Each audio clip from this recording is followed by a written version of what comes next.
Bonjour et bienvenue à l'émission Un peu, beaucoup, passionnément.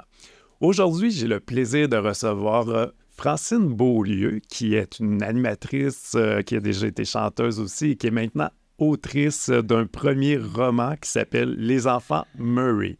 Bonjour, Francine. Bonjour, Francis. Ça me fait plaisir de te revoir. On a un petit peu collaboré, mais c'est le fun de se revoir dans un autre contexte aussi. Ben oui, et puis ça m'a surpris quand j'ai su la nouvelle. Je savais pas que tu écrivais, ton talent d'écrivain. Je le connaissais pas, donc j'ai été agréablement surpris. Ben, je te disais que j'ai plusieurs cordes dans mon arc. J'ai fait plein de métiers au niveau de la culture, justement. Oui. Puis, quand j'ai décidé d'écrire Les enfants Murray, c'est sûr que j'écris aussi sur un nickname là, qui s'appelle Lisange. OK.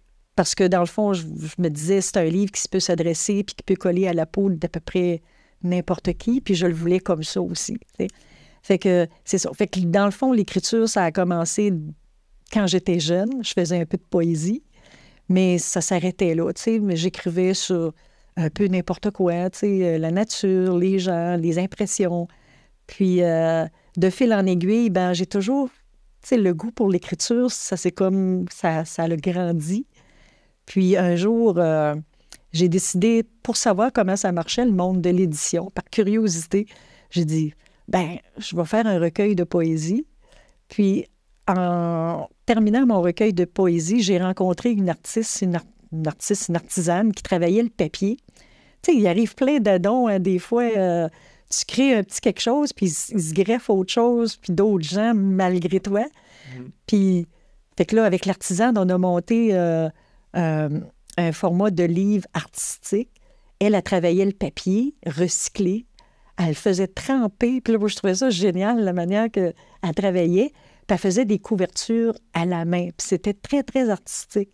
Fait que avec elle, j'ai édité mon premier livre, dans le fond, qui était un roman, pas un roman, mais un livre de poésie. J'avais appelé ça la poésie journalière parce que je composais tous les jours à un moment donné, tu sais, pour m'habituer, pour me donner une façon de garder l'esprit alerte, puis une façon aussi de capter tout ce qui peut se passer aussi autour de toi, puis de dire, je suis capable à tous les jours de mettre quelque chose en poésie, mais là, je m'apercevais que j'avais aussi une certaine... C'était pas toujours bon, là, OK? Mais j'avais une certaine facilité dans la composition, je m'en rendais compte. Après la post-pandémie, là, pas tout à fait finie, le Centre d'action bénévole demandait quelqu'un comme travailleur de milieu. Fait que j'ai dit, bon, ben pourquoi je pourrais... Il me semble que je me vois faire ça. Fait que j'ai eu le poste, OK?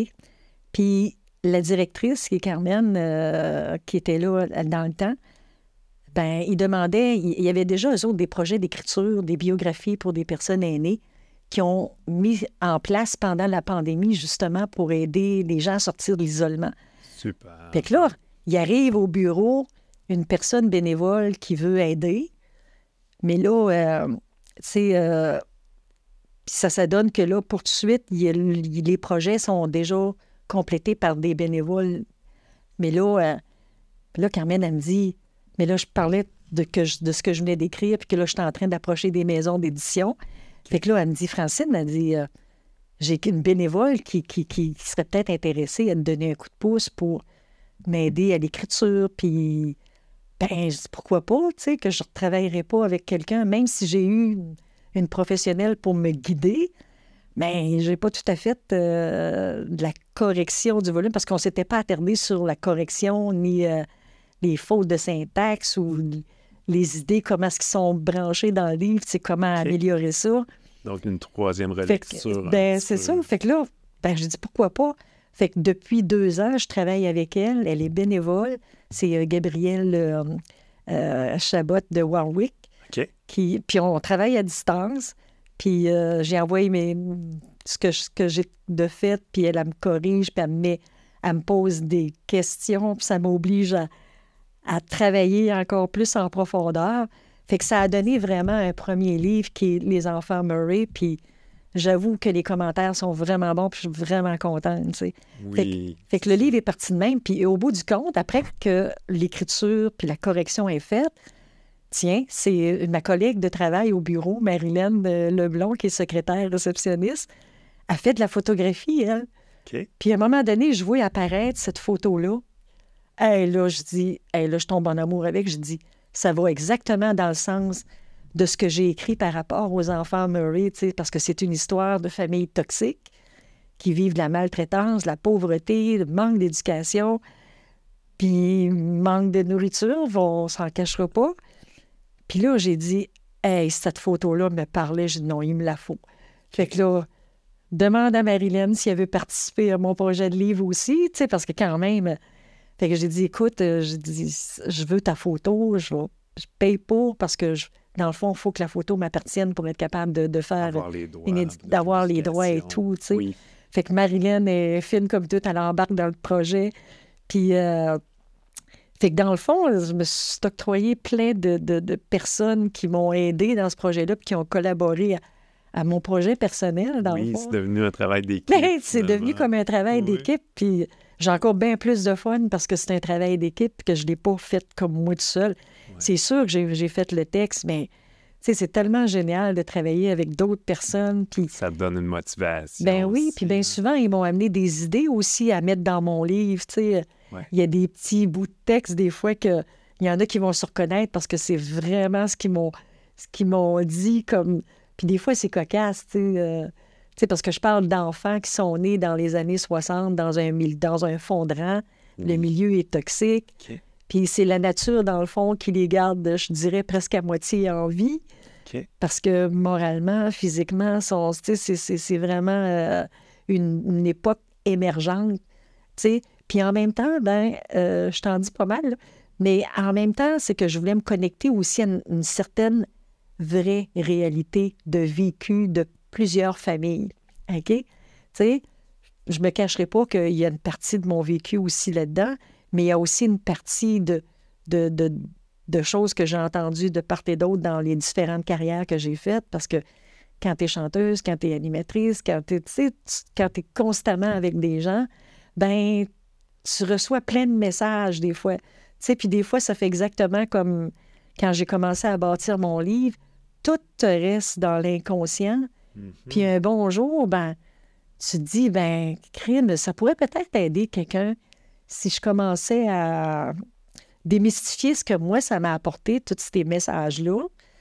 Puis ça peut-tu apporter quelque chose à quelqu'un d'autre? Parce que je le cacherai pas, moi, je suis née dans une famille de 9 enfants où, quand on vit sur une terre, il y a des difficultés.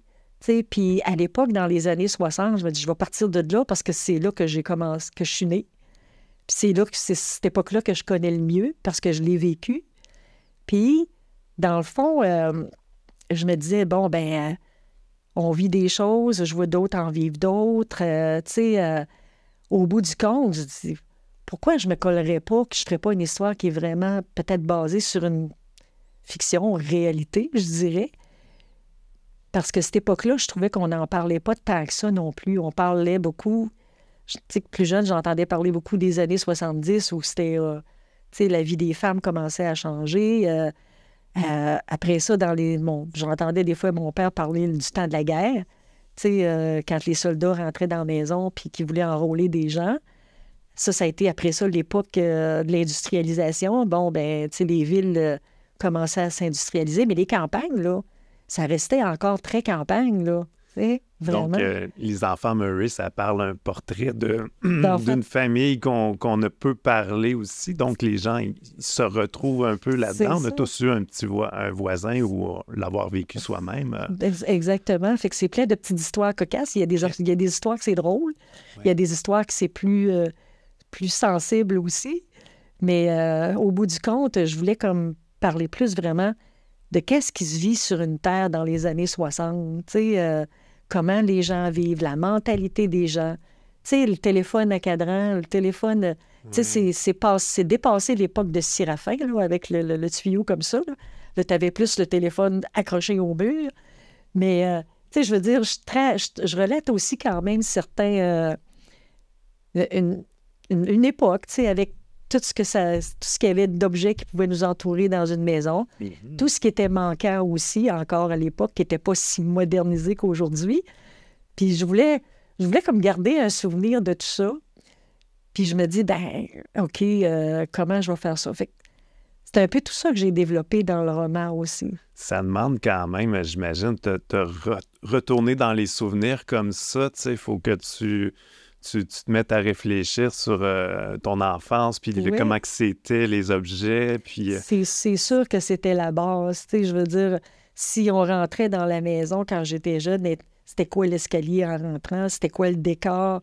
C'était quoi... C'est sûr qu'il a fallu que je me remette dans mes souvenirs d'enfantant, tu sais, quand t'as 3-4 ans, puis tu dis, bon, je me souviens de ça, c'est sûr que de 0 à 4, je me souviens de rien. Mais ce qu'on me disait souvent aussi, c'est des choses que je captais, tout ce qui se disait dans la famille par rapport à tel événement, parce que je commence le livre avec une tornade. Oui. La tornade, elle a vraiment existé. OK. Puis ma mère était vraiment enceinte de moi pendant la tornade. Fait que je me suis dit peut-être que ça a fait que je suis restée un petit peu tornade partout dans ma vie. Je traîne la tornade avec moi depuis longtemps, tu sais. OK. Mais c'est juste pour te dire aussi que ce qu'on vit quand on est jeune, puis ça, c'est un petit peu ma petite phrase fétiche de ce temps-là, ce que l'on apprend dans l'enfance est mieux gravé que dans la pierre. Et c'est vrai qu'on porte notre petit chapeau longtemps, puis qu'on travaille sur nous autres ou on ne travaille pas sur nous autres pour changer des choses, puis que ça nous fait évoluer en bien, en mal, tu sais, ça nous donne vraiment peut-être le pouls de ce qu'on va devenir plus tard. Ça donne le pouls des choix qu'on peut prendre, qu'on veut prendre ou qu'on ne veut pas prendre, ou qu'on devrait prendre. Oui. Tu sais. Fait que ça, dans le fond, ça a été aussi une belle introspection pour voir, ben, regarde, je suis partie de là aussi, je suis arrivée là aujourd'hui, puis j'ai pas un meilleur ou un pire vécu que personne. C'est pas tout à fait fictif, c'est pas tout à fait la réalité, mais je voulais une histoire qui se colle à peu près à tout le monde, de bien ordinaire, puis des fois à des personnes qu'on trouve extraordinaires, mais qu'au bout du compte, ils n'ont pas un meilleur vécu que nous autres, tu sais. Ils ont parti de loin, peut-être eux autres aussi, puis ils aboutissent à quelque part, tu sais. Ça reste d'actualité, là, avec tous les sujets de violence ou de pauvreté. On vit encore ça aujourd'hui. Puis plus que jamais, elle change de visage. La pauvreté, la maltraitance, la violence, les façons de faire sont différentes parce que les mœurs changent, puis les moyens sont peut-être différents. Mais s'il reste que c'est quand même de la violence. Tu sais, aujourd'hui, la violence, elle peut être sous forme informatique. On n'avait pas ça dans le temps. Tu sais, on était plus collés les uns sur les autres, tandis qu'aujourd'hui, on est, je dirais, à distance les uns des autres. Il n'y a plus de filtre. Tu sais, avant ça se parlait dans le dos, puis là, après ça, sur Internet, tes commentaires haineux gratuits dans son salon le soir. C'est ça, puis il y a beaucoup plus... Je trouve que la violence prend d'autres formes, puis c'est pas mieux. Puis des fois, c'est pire. Tu sais, tu regardes les jeunes... Pendant que j'écrivais ça, là, tu sais, on voyait à la TV les petites filles qui se sont fait assassiner par le père. Tu sais, je veux dire, je me disais, ben voyons, il y en a donc bien, puis ça existe encore autant, puis ça prend de l'ampleur. Je me disais, c'est parce qu'on est tellement de monde dans le monde qu'il y a encore plus de violence. Mais là, je me disais aussi, il y a tellement de monde dans le monde, Francine, qu'il y a aussi plus de bienveillance, tu sais. Fait que là, je me disais, ben il y a toujours un point négatif, un point positif à plein de choses qui arrivent dans la vie. On évolue avec notre temps. Mais c'est ça. Mais les années 60, je me disais, c'était trop une belle époque aussi. Tu sais, je veux dire, nos racines, ça nous parle, tu sais, puis ça nous parle toute notre vie. Fait que là, je me disais, ben pourquoi je ne ferais pas quelque chose dans ce sens-là aussi, tu sais. Fait que je voulais laisser une trace. Puis en même temps, ben c'est sûr que ma famille, chez nous, tu sais, je les ai réunis, puis je leur ai dit, ben écoute, je fais un roman, ça va s'appeler tant, puis je vous ai comme modèle. Ça ne veut pas dire que les rôles, ça leur appartient. C'est romancé. Là. Mais ils ont toute une petite couleur qui est chère pour moi. Tu sais, je veux dire, ils ont un petit trait de caractère que j'aime, tu sais, ou un petit trait de caractère que j'aimais moins. Mais là, tu sais, fait que là, c'est fictif au travers de tout ça. Tu sais. C'est sûr aussi qu'il y a des traits de caractère que j'ai empruntés à Pierre Jean-Jacques un peu partout dans la société. Là, tu sais. Oui. Mais, tu sais, puis je voulais pas non plus que les situations me disent « Hey, gars, c'est elle qui a fait ça. » là. Non, c'est pas ça. Okay. Tu sais, c'est vraiment de la fiction. puis, mais que j'ai voulu assez réel aussi. Tu sais, pour que quand quelqu'un va le lire, se sente aussi interpellé par la violence, la maltraitance, la malnutrition. Tu sais, Oui, je pense que... c'est ça que je voulais aussi garder. Oui, je pense que c'est ça. Le secret, c'est, comparativement avant, c'est que ça sort du placard. Oui, que ça sort du placard, tu sais. Un peu comme les femmes ont fait avec moi aussi, là. Tu sais, fait que, dans le fond, je voulais... Puis c'est vrai ce que tu dis, Francis, parce que c'est un peu ce que je disais à tout le monde à qui j'en parle. Le but, c'est d'en jaser. Puis juste d'en jaser, des fois, ça libère. Tu sais, fait que je me disais, c'est d'en parler. Puis comme je suis travailleuse de milieu aujourd'hui, je suis encore dans un domaine où ça demande énormément d'écoute, puis énormément je dirais, de contact pour aider. Tu sais, aider nos gens, aider notre population. Fait que je suis toujours restée sensible à tout ça, tu sais. Puis ça a toujours fait partie de moi, tu sais. C'est ce qu'on appelle des aidants naturels quand tu as expérimenté ces problématiques-là. Depuis très jeune. Mais j'avoue que j'ai travaillé aussi dans le livre, j'ai travaillé par petits épisodes. Tu sais, les maisons d'édition me disaient, ben tu fais juste comme relater des faits. Oui, mais, tu sais, je veux dire, je relate des faits que j'ai comme rendus fictifs aussi, là. Mais je voulais que chaque petit épisode ait un élément central qui accroche aussi le lecteur. Parce que je me dis, des fois, quand ça traîne trop en longueur, en description, puis en ci, puis en ça, ben comme je lis beaucoup... Il faut garder l'attention. C'est ça, je voulais aussi que l'attention du lecteur soit là. Oui. Puis ça, je suis contente parce que les commentaires me le disent. « Francine, on prend ton livre au début, puis on n'est pas capable d'arrêter, tu sais. » Il y en a qui m'ont dit « On a été obligé d'arrêter parce que ça m'enrageait bien trop. » Fait que là, tout ça, c'est des bons commentaires. Oui. Mais je ne m'attendais pas à avoir autant de belles réactions parce que j'étais assez sénère. Je me dis, j'écris ça, là, moi, là. Puis là, je vais me faire coller une petite étiquette, tu sais. Puis là, en même temps, j'écris pas pour le mal fondé de la maltraitance. Je veux qu'on en parle. Puis, tu sais, c'est toujours d'actualité depuis le début des temps. Mais s'il y a quelqu'un qui a été sensibilisé à quelque part, va peut-être dire, ben écoute, je ne ferais pas rien qu'en parler, je vais essayer d'aider aussi, tu sais. Oui. Puis, tu sais, c'est ça aussi le but du livre, tu sais. Oui. Puis tantôt, je ne sais pas si c'est un scoop, mais on parlait déjà d'un tome 2 qui est écrit. Oui, le tome 2 est écrit. OK. Puis, finalement, là, ça va...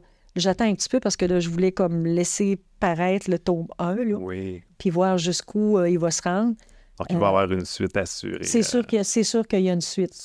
Puis le choix de l'éditeur, là, chez les Panthéons... Oui, la maison d'édition Les Panthéons, c'est une erreur. Comment? C'est une erreur.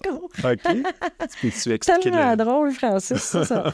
En écrivant justement aux maisons d'édition pour savoir quelle maison avait de l'intérêt à me publier, je faisais ça par Internet. Puis à un moment donné, je sais pas, j'ai rempli une demande que je croyais être au Québec pour un libraire, pour une maison au Québec. Puis j'envoie ça. Le lendemain, disons une semaine après, je reçois un message de la maison d'édition du Panthéon. Puis, madame, on est intéressé à publier votre livre. Puis là, je dis, c'est qui ça, la maison du Panthéon? Je me souvenais pas d'avoir écrit à la maison du Panthéon. Mais là, il m'avait même envoyé un contrat. Fait que là, pour un premier roman à publier, mais moi, ça m'intéressait. Moi, je veux être publié. Tu sais, je veux pas avoir fait tout ce travail-là, dans le fond, pour rien. Puis en même temps, je me disais, s'il n'est pas publié, c'est pas grave. Tu sais, ça m'aura permis aussi de ventiler mes petites affaires à moi aussi. Tu sais. Puis c'était surtout le goût d'apprendre comment ça marche. Tu sais. Mais tant mieux, après ça, la réponse positive. Ben oui. Fait que là, je m'assis. Ça a pris 2-3 semaines avant que je lisais le contrat. Puis là, je me disais, là... Tu sais, c'est sûr que j'avais à débourser un montant d'argent parce que c'était comme moitié compte d'auteur, puis moitié fabrication par la maison d'édition elle-même. Là, moi, je me disais, avec la pandémie, tout ça, puis, tu sais, j'ai quand même un certain âge, je me disais, j'ai pas l'énergie de commencer à faire de la promotion, puis faire l'imagerie, ben je suis encore pas si pire, mais c'est pas mon pas mon meilleur, tu sais, c'est pas mon meilleur Si talent. l'éditeur peut s'occuper de certaines C'est tâches ça. là-dedans. Ouais. Puis là, ben, il y avait la photo à Marilyn. Fait que là, je me disais, ben, écoute, j'ai réfléchi à mon affaire. Puis là, à un moment donné, je me suis dit, ben, gars, j'en paye une partie. Je prends le contrat. Puis je vais voir comment ça va se passer. Là, ça me fatiguait un peu parce qu'ils sont l'autre bord de l'océan, eux autres. Là. Ils sont pas au Québec, Ils sont tu sais, ils sont en France. Puis là, je me disais, bon, ben, ça me donnera l'expérience, une expérience de plus. Ça va être bonne, ça va être mauvaise, mais je me Go, disais, on y je va. l'assume. Ouais. Je suis prête à l'assumer. Fait que là, j'écris aux éditions du Panthéon. Fait que là, ils me donnent rendez-vous téléphonique. Mais on parle jamais longtemps. Mais c'est très précis, tu sais. Puis avec eux autres, là, en l'espace de 3-4 mois, le livre a été édité, chaque partie du contrat respectée à la lettre. Ils me donnaient tant de temps pour refaire des corrections. Ça a été super génial de travailler avec eux autres, tu sais. C'était assez rapide, mais assez rapide pour que je sois capable de rentrer dans le moule puis faire un bon travail quand même, tu sais. Puis j'avais quand même du temps, puis si j'avais des questions, courriel est là, vive l'Internet, tu sais, c'est beau aujourd'hui. On n'avait pas ça en 1960, tu sais. Ouais. Fait que ça a été une belle erreur, finalement. Ben, ça a été toute une belle Ouais. erreur. Puis aujourd'hui, ben écoute, vois-tu, hier, je parlais de la petite bannière qui ont mis sur au début de leur site Internet, là. Fait que j'étais comme contente. J'ai dit, bon, ils me font une fleur parce que ça faisait pas partie de mon contrat, dans le fond. Mais travailler avec eux autres, très, très professionnels, tu sais, au niveau de la correction, l'imagerie, ils ont toujours respecté mon choix. Ils n'ont pas fait en sorte de changer tout mon texte non plus. Tu sais, ils ont vraiment... Eux autres, l'histoire leur a plu parce qu'ils sont en France. Ils aiment le langage québécois aussi, tu sais, parce que j'ai quand même un langage très, très rural aussi. Oui. Pas trop, mais Ça- pas trop pour fatiguer le lecteur, mais assez pour comprendre que on vient du Québec, nous autres. Tu sais, puis on a une histoire à nous autres. Ils ont respecté tellement de choses que je ne pouvais pas dire non. Fait que j'ai embarqué, puis c'était encore une très, très belle expérience. Fait que ça, avec du recul, pour une personne qui écrit son premier livre, tu le conseilles fortement. Vraiment. De trouver... Puis en plus, je vais aller plus loin que ça. Ouais. Ils aident des jeunes, ils ont un créneau coup de pouce pour aider des jeunes qui veulent écrire.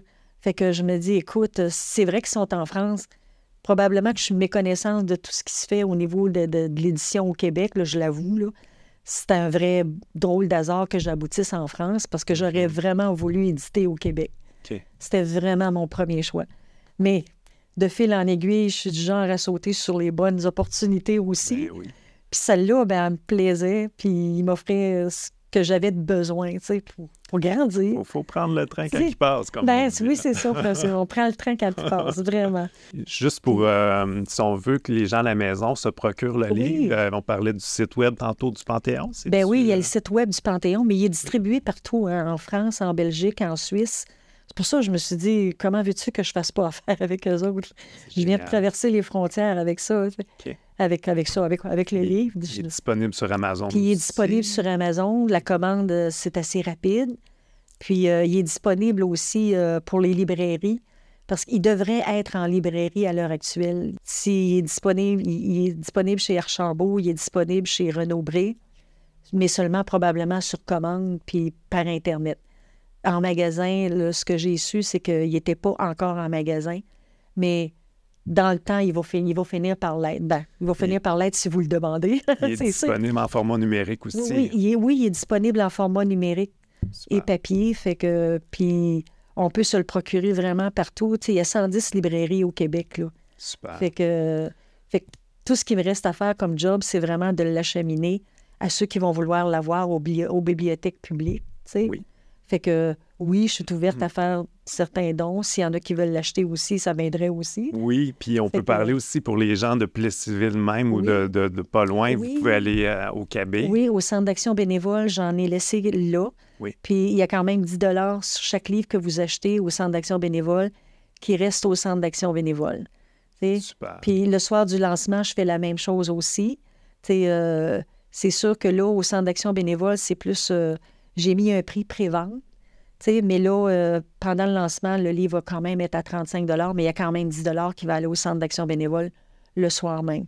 Fait que vois-tu, j'aime ça travailler pas être seule dans mes affaires. Tu sais, c'est pas ce livre-là, pour moi, c'est pas une question d'argent. C'est juste, dans le fond, de grandir dans un autre contexte. Puis je voulais connaître un peu le milieu, comment ça marche. Puis peut-être aussi aider d'autres, tu sais, à comprendre comment ça fonctionne. Oui. Ah, c'est une très belle aventure. Ah oui, c'est une très belle aventure. Je suis contente. C'est vraiment super. Fait qu'on invite les gens soit à se procurer le livre sur le site web ou à taper Les Enfants Murray sur Google. Oui, juste en tapant Les Enfants Murray, le livre sort. Super. Mais je te remercie beaucoup. C'est le temps défile. On va faire la conclusion. Et je te remercie beaucoup, Francine. Ça me fait plaisir, Francis. Ça a été un plaisir aussi.